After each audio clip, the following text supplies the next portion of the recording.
Para di siya masunog, lagyan siya ng dahon sa ibabaw. Yan. 2 kaldero na namang kanin ang mauubos nito.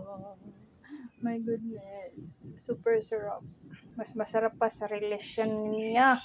Ito. Sharing. Yan guys. Paksiw na tilapia sa oven. Yummy, yummy.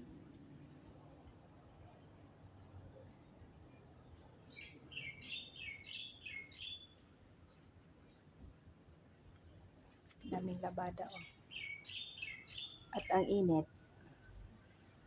Sobra. Uminit ka na daw sa Pinas. Please.